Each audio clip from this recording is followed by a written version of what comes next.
Sebenarnya nggak usah kita turunkan juga, sebentar lagi mau turun dia. Kita doakan dia di Solo sana biar duduk manis tenang, menikmati hasil kesengsaraan yang dia buat kepada kaum buruh yang hari ini buruh ter-PHK. Betul? Kita adalah permulaan, kita akan demonstrasi sampai 2027. Karena Bapak Muldoko mengatakan apapun alasannya ini harus dilakukan. KSPSI mengatakan apapun alasannya ini harus dibatalkan. Tujuan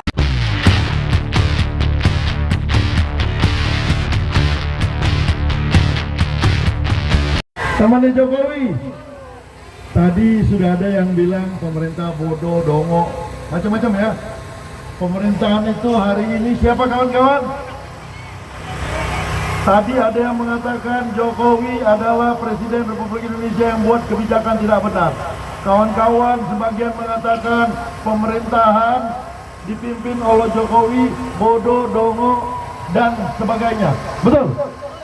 Betul? Siapa pemerintahan kita hari ini kawan-kawan? Siapa presiden kita kawan-kawan? Siapa presiden mensengsarakan kaum buruh kawan-kawan?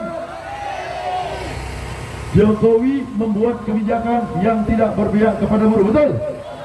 Angkat tangannya. Yang setuju Jokowi adalah pembuat kebijakan yang tidak pro kepada kaum buruh. Hidup buruh! Hidup buruh! Hidup buruh! KSPSI. Baik, aplaus buat kita semua. Assalamualaikum warahmatullahi wabarakatuh. Salam sejahtera buat kita semua. Terima kasih kepada kawan-kawan DKI, kawan-kawan Banten, kawan-kawan Jabar yang sudah menyampaikan orasi politiknya. Bahwa tadi ada DPC, ada Korwil, ada PK. Saya berharap seluruh kemarahan kawan-kawan limpahkan di hari di mana kita menyampaikan pendapat kita terkait kebijakan-kebijakan yang tidak pro kepada kaum buruh. Bahwa kebijakan hari ini sangat mensengsarakan kaum pekerja buruh. PHK sudah dijelaskan, lalu ada undang-undang P2SK, ada Omnibus Law tidak selesai, datang P2SK. Semua kebijakan itu tidak pro kepada kaum buruh. Saya mau menjelaskan tidak lagi ke soal teknis, karena kawan-kawan sudah dijelaskan oleh kawan-kawan terdahulu. Saya mau menjelaskan begini kawan-kawan. Dalam negara ini ada pembagian kekuasaan, 3 trias politika. Pembagian kekuasaan itu ada 3, ada yang namanya eksekutif, ada yang namanya yudikatif, ada yang namanya legislatif. Siapa eksekutif kawan-kawan? Siapa eksekutif kita hari ini?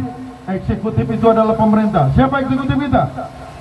Pemerintah buat kebijakan tidak baik kepada pekerja buruh. Lalu ada parlemen. Parlemen itu pembuat undang-undang, pengawas, budgeting. Hari ini undang-undang Omnibus Law, P2SK, Omnibus Law tentang ekonomi, tentang keuangan. Itu adalah kebijakan pemerintah. Yang buat adalah parlemen. Eksekutif, legislatif ini bekerja sama dalam membuat undang-undang. Lalu kemudian kita sama-sama pahami yudikatif yang harusnya hari ini independen, yudikatif juga tidak berpihak kepada kita. Salah satunya MK kawan-kawan, ketika MK memutuskan Omnibus Law dengan undang-undang Omnibus Law hari ini, ada yang dinyatakan dalam putusan tersebut bahwa undang-undang tersebut harus diperbaiki. Apa yang terjadi kemudian? Yang namanya eksekutif pemerintah, saya mau kasih tahu kawan-kawan.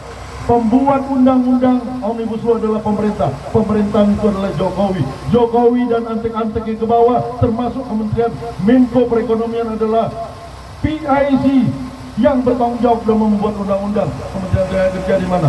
Kementerian Tenaga Kerja duduk manis. Mereka tidak peduli, padahal terminologi Kementerian Tenaga Kerja adalah mengurus kita kaum buruh. Kaum buruh ini adalah di bawah Kementerian Tenaga Kerja. Tapi di mana Kementerian Tenaga Kerja? Kementerian Tenaga Kerja kawan-kawan tahu, paham bahwa dalam membuat kebijakan, menterinya tidak pernah berpihak kepada pekerja buruh. Apa saja kebijakannya? Upah yang rendah, THR bisa ditunda, THR bisa dicicil. Ini adalah kebijakan-kebijakan pemerintah, kebijakan pemerintahan Jokowi. Jadi kawan-kawan, perlu nggak kita turunkan Jokowi kawan-kawan? Perlu nggak kita turunkan? Sebenarnya nggak usah kita turunkan juga, sebentar lagi mau turun dia. Kita doakan dia di Solo sana biar duduk manis tenang, menikmati hasil kesengsaraan yang dia buat kepada kaum buruh yang hari ini buruh ter-PHK. Betul? Kita doakan kawan-kawan, jangan kita mendoakan yang gak bagus. Kita doakan dia menikmati hasil kebijakan yang dia buat yang tidak berpihak kepada kaum pekerja buruh. Kita doakan dia. Gak ada gunanya kita turunkan karena sebentar lagi dia akan turun. Kawan-kawan sekalian, kembali ke soal parlemen. Undang-undang adalah keinginan pemerintah, yang membuat adalah parlemen. Parlemen itu adalah DPR. Hari ini DPR itu punya kewenangan menerima dan menolak. Tapi apa yang dia lakukan? Dia tidak pernah menolak. Jadi terjadi kong kali kong antara pemerintah dengan parlemen untuk menselenggarakan kaum pekerja buruh.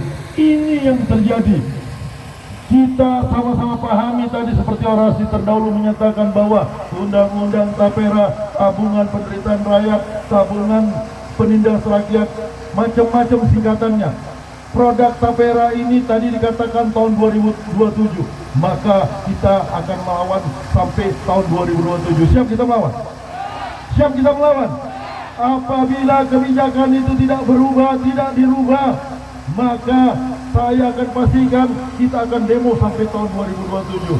Masih ada enggak kita kira-kira? Masih ada enggak kita? Yakin? Yakin? Hidup buruh! Hidup buruh! Hidup buruh! Kita tetap akan berjuang sepanjang kebijakan pemerintah yang tidak pro kepada kaum pekerja buruh, maka sudah selayaknya kita lawan. Semangat ya! Kita lawan, karena 2% itu cukup besar. Tadi sudah ada kawan-kawan terdahulu menghitung, cukup besar. Hari ini tapera itu kebetulan, hari ini kebetulan ya saya katakan, pengusaha karena uangnya diambil 0,5, lalu pekerja 2,5 tadi, mereka sepakat dalam tapera, tapi dalam Omnibus Law mereka mengambil peran mensengsarakan pekerja buruh. Ingat itu, jangan gara-gara tapera lalu kita terlena seolah-olah pengusaha berada di tengah-tengah kita. Tidak akan pernah kaum pemilik modal berada di tengah-tengah kita. Saya pastikan itu. Jadi kawan-kawan jangan terlena hari ini karena pengusaha bersama kita seolah-olah mereka ada di pihak kita. Tidak akan pernah ada itu. Kaum pemilik modal, pengusaha tetap akan bagaimana hari ini terjadi PHK. Itulah yang diinginkan kaum pengusaha karena berkolaborasi dengan kekuasaan sehingga hari ini sektor garment ter-PHK, sektor manufacturing ter-PHK, semua orang di outsourcing, semua orang dikontrak. Ini adalah kebijakan pemerintah dan kaum pemilik modal. Jadi jangan terlena hanya gara-gara tapera bahwa kemudian seolah-olah pengusaha berada di tengah kita. Tidak akan pernah ada kaum pemilik modal bersama kita kawan-kawan. Saya pastikan itu. Jadi sekali lagi saya berharap kepada kawan-kawan semua bahwa hari ini kita menginstruksikan seluruh aksi di seluruh kabupaten kota di mana kawan-kawan KSBC berada, kita suarakan. Kita adalah civil society, kita adalah pejuang hak asasi manusia. Kita tetap akan berjuang untuk anak istri kita. Kita tidak pernah meminta apapun kepada pemerintah. Kita tidak pernah mengemis kepada pemerintah. Pemerintah, saya tanya sama kawan-kawan, mana dulu pemerintah sama rakyat? Mana dulu pemerintah sama rakyat? Ketika pemerintah ada, karena ada rakyat, karena di wilayah, ketika negara ada, maka negara wajib mensejahterakan rakyatnya. Undang-undang mengatakan itu. Tadi orasi terdahulu menyatakan bahwa Undang-Undang 45 menyatakan yang namanya rumah, yang namanya hidup layak, yang namanya pekerjaan layak, yang namanya upah layak, itu adalah kewajiban pemerintah, bukan diserahkan kepada pasar. Seperti kawan-kawan tadi, civil basket diserahkan kepada pasar. Tidak mungkin kaum pekerja bisa melawan kaum pemilik modal ketika pekerja buruh dilepaskan, diadu oleh kaum pemilik modal. Di mana pemerintah? Undang-undang ketenagakerjaan itu selalu menyatakan lex spesialis. Kenapa dia lex spesialis? Agar pemerintah ada di tengah kaum buruh untuk membela kaum buruh. Yang terjadi hari ini, pemerintah tidak berada di tengah-tengah kita. Pajaknya mau dirampok, uangnya mau dirampok, tapi perlindungan dan penegakan hukum tidak ada di negara kita kawan-kawan. Tidak ada. Hari ini pemerintah, siapapun di antara kita kalau mau jadi negara, saya mau jadi negara, kawan-kawan mau jadi negara, bisa kita jadi negara kalau hanya berpikir mengumpul uang rakyat, siapapun bisa kawan-kawan. Pemerintah tidak kreatif, pemerintah tidak cerdas. Sementara pertumbuhan ekonomi dari konsumsi buruh berharap dapat membeli. Sementara upah di satu sisi lain lagi bahwa upah hari ini kawan-kawan ditekan. Siapapun akan mulai dari 01 tahun, 01 tahun, 01 tahun, tidak akan pernah masa kerja akan dihitung. Kawan-kawan sektor garmen, tadi Saudara Aris juga menyampaikan bahwa sektor garmen yang hari ini merupakan sektor padat karya dengan keluarnya Menteri Perdagangan dan Perindustrian nomor 8 tahun 2024, dibukanya pasar sehingga produk-produk Cina bertaburan, maka akhirnya membunuh usaha-usaha kecil kita. Ini tadi saudara dari Jawa Barat mengatakan pemerintahnya bodoh, pemerintahnya dongeng, betul nggak? Itu Jawa Barat yang ngomong, bukan saya. Lalu kemudian ada Banten, pemerintahnya bodoh, dongeng, itu Banten yang ngomong. Saya nggak pernah bilang itu dongeng dan bodoh, tapi kecerdasannya jauh kawan-kawan. Gaji besar, duit banyak, tapi hanya membuat kebijakan-kebijakan mengepul uang-uang buruh. Kalau itu siapapun bisa membuat negara, kawan-kawan. Jadi sekali lagi kawan-kawan, saya ingatkan, ternyata hari ini saya berterima kasih kepada kawan-kawan yang hadir di sini bahwa kita tetap memperjuangkan, karena sekali lagi kita adalah pejuang-pejuang demokrasi. Demokrasi hari ini kebebasan menyampaikan pendapat di muka umum, maka dibutuhkan orang-orang yang kritis. Kita adalah orang-orang yang kritis karena perintah undang-undang. Jadi jangan pernah takut kita turun ke jalan, karena ketika kawan-kawan berjuang di jalan, maka undang-undang melindungi kawan-kawan. Oleh karena itu kita butuh semangat, kita butuh persatuan. Sepanjang kita bersatu, sepanjang kita bersama, itu adalah kekuatan kita. Kita tidak boleh diam, kita tidak boleh berhenti berjuang, kita tidak boleh berhenti bersuara. Sepanjang kita mau berjuang, maka yakinlah perubahan itu akan kita dapatkan. Sepanjang kalau kawan-kawan berhenti berjuang, hanya duduk diam, selalu menisipkan nasib, maka tunggulah kehancuran buat kawan-kawan buruh yang hari ini sedang diciptakan oleh kaum pemilik modal dengan kekuasaan, kawan-kawan. Hidup buruh! Hidup buruh! Sekali lagi, karena ini jam 4, saya mau sapa dulu kawan-kawan yang masih aktif mau berjuang bersama kita. Saya mau mulai dari depan Gartek. Mana Gartek? Yel-yelnya, yel-yelnya. Gartek. Gartek. Gartek. Cikas. Cikas. Cikas. Bukatan. Mana? Angkat tangannya dulu. Tanda perjuangan kawan-kawan. Bukatan, ayo. Yel-yelnya abangnya. Bukatan. Bukatan. Oke, baik. FKW, mana FKW? Angkat tangannya FKW. Yang merasa FKW, ayo, semangat. Walaupun kita masih sedikit, tetap kita semangat. Kita tetap harus berjuang. FKW. FKW udah hafal yel-yelnya? Hafal? FKW. FKW. FKW. Mantap. Lalu kami paru, mana kami paru? Kami paru. Kami paru, oke. Kompak ya, kami paru. Yel-yelnya apa? Belum. Yel-yelnya apa kan? Ayo, yel-yelnya. Kami paru. Kami paru. Kami paru. Nikuba, mana Nikuba? Kalau sampai saya lupa Nikuba, itu akan ada masalah. Nikuba, masih ada Nikuba? Masih ada ya? Nikuba. Nikuba. Nikuba. Lalu kemudian Lomenik masih ada? Lomenik, mana Lomenik?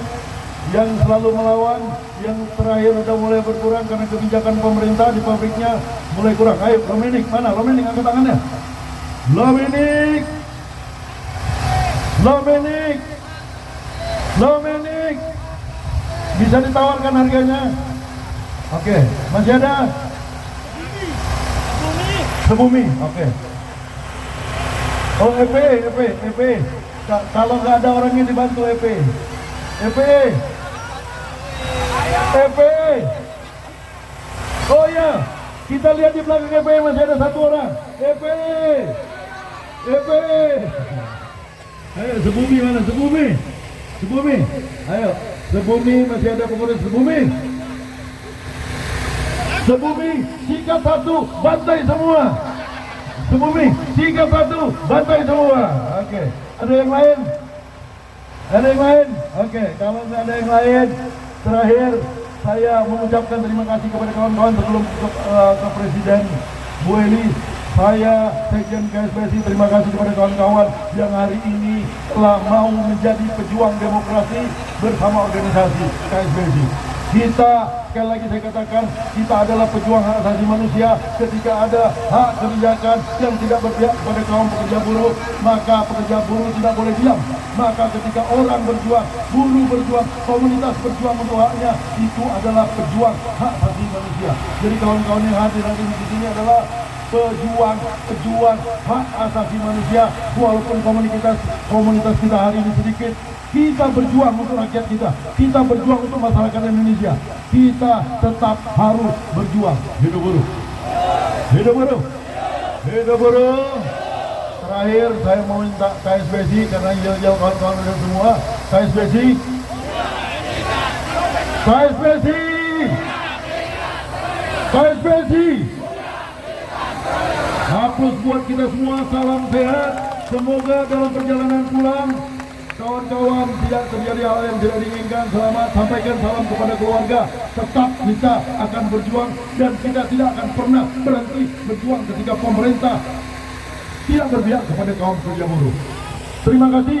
Wassalamualaikum warahmatullahi wabarakatuh. Warahmatullahi wabarakatuh.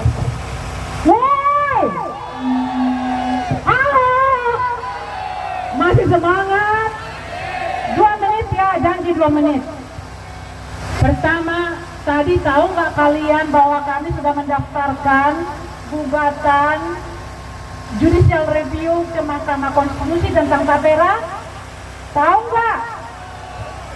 Aku mau kalian mengucapkan terima kasih Den untuk mendaftarkan gugatan itu. 1, 2, 3.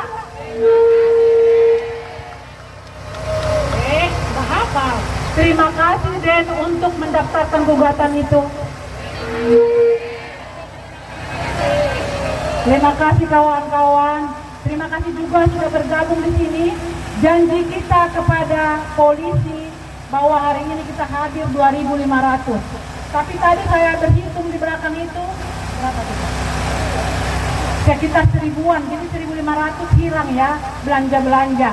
Kawan-kawan, saya tidak perlu ceritakan lagi kenapa kita harus menolak tapera. Tapi bagi saya, bagaimana mungkin orang miskin seperti kita disuruh dan wajib menabung 3% per bulan untuk hal yang tidak mungkin bisa kita nikmati. Anda kalau sudah punya rumah sekarang, uang itu akan dipergunakan untuk mereka yang belum punya rumah. Setuju nggak? Saya sih setuju kalau saya kaya. Tapi karena kita masih miskin, upah minimum aja masih 3% kan tidak mungkin kita bisa membantu teman-teman yang miskin saat ini. Kawan-kawan, ini adalah permulaan.